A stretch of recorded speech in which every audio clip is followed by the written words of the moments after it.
जय हिंद सर्व विद्यार्थ्यांना। मी मुकुल किनकर, राहणार नागपूर शहर। आज आम्ही नागपुरातील मोहन मते साहेब, आमदार देवेंद्र फडणवीस साहेब यांचे निकटप्रिय यांच्याकडे पोलीस भरती संदर्भात निवेदन द्यायला आलो होतो। आपण पाहिलं असेल, मागच्या 2 महिन्यापूर्वी आपण पुऱ्या महाराष्ट्रामध्ये निवेदनं दिली पूर्ण लोकप्रतिनिधींना। पोलीस भरती लोकसभेच्या पूर्वी झाली पाहिजे ही आपली सर्व विद्यार्थ्यांची मागणी आहे। याकरिता आज आम्ही दक्षिण नागपूरमधील आमदार मोहन मते यांना निवेदन द्यायला आलो। त्यांनी फॉलोअप घेतला आहे भरतीबद्दल। उद्या ते कळवतील भरती प्रक्रियेबद्दल काय प्रोसिजर सुरू आहे किंवा नाही आहे। माझी महाराष्ट्रातील तमाम विद्यार्थ्यांना विनंती आहे की आपल्याला लोकसभेच्या आधी पोलीस भरती काढायची आहे, म्हणजे काढायची आहे। कारण की एकदा आचारसंहिता लागली तर आपली भरती प्रक्रिया यावर्षी होईल ना होईल काही सांगता येत नाही। मी आपल्याला एकच सांगू इच्छितो की आपण परत ही मोहीम सुरू करू। येणाऱ्या 8 दिवसात जर आपल्याला काही परिपत्रक निघालं नाही पोलीस भरतीबद्दल तर आपल्याला ऑल महाराष्ट्रामध्ये एक आंदोलन पेटवावं लागेल किंवा निवेदनं द्यावं लागेल, तेव्हा सरकार आपली मागणी पूर्ण ऐकेल। कारण की 2 वर्षापासून भरती प्रक्रिया झालेली नाही आहे आणि अनेक उमेदवारांची वयोमर्यादाही ओलांडली गेली आहे। राज्य राखीव पोलीस बल असो किंवा जिल्हा पोलीस असो, प्रत्येक ठिकाणी उमेदवारांचं नुकसान होत आहे।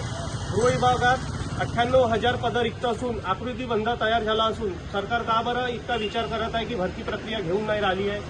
सरकारला माझी एकच विनंती आहे की तात्काळ परिपत्रक GR काढावे, वयोमर्यादा ओलांडणाऱ्या उमेदवारांना न्याय देण्यात यावा व पोलीस भरतीचे ऑनलाईन अर्ज तरी भरून घ्यावे। आचारसंहितेपूर्वी भरती निघाली तर प्रत्येक उमेदवार हा भरतीला सेफ राहील। जर आचारसंहितेनंतर भरती प्रक्रिया झाली तर वयोमर्यादा ओलांडणाऱ्या उमेदवाराच्या याच्यामध्ये नुकसान आहे। सर्व गोरगरीब मुलं आहे, शासनापर्यंत हा व्हिडिओ पोहोचला पाहिजे। प्रत्येकाने शेअर करा व आपली मागणी पूर्ण झाली पाहिजे। याकरिता येणाऱ्या 8 दिवसामध्ये आपण एक तारीख ठरवू। त्या दिवशी आपल्याला ऑल महाराष्ट्रामध्ये आंदोलन करायचे आहे शांतीपूर्ण आणि सरकारपर्यंत आपली मागणी पोहोचवायची आहे।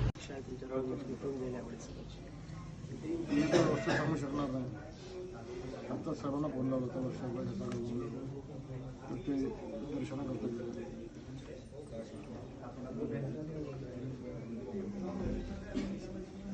मार्फत काहीतरी होऊ शकते त्याच्यामध्ये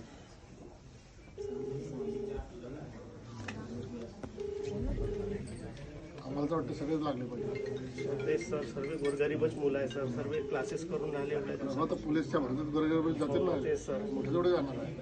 तुम्ही काम करू शकता म्हणून तुमच्याकडे आलो सर। आम्ही आशेने कन्फर्म करून दिलीप कसं आहे, नागपूरच्या वेगवेगळ्या ग्राउंडवर विशेषतः रेशीमबागवर हॅलो पोलीस भरतीच्या मुलांना सातत्याने ट्रेनिंग करतात। आता कसं 2 वर्ष झाले भरत्याच झाला नाही, तर त्यांना हे पाहिजे का बाबा भरत्या होणार आहे का नाही, का आम्ही फक्त मेहनतच करायची। डिटेल्स ना मला एकदा मिळालं ना तर मी त्या पोरांना सांगू शकत। वयोमर्यादा वाढून द्या, किंवा वयोमर्यादा वाढवून द्यावं लागेल। वयोमर्यादा ओलांडले मुलं 2 वर्षात।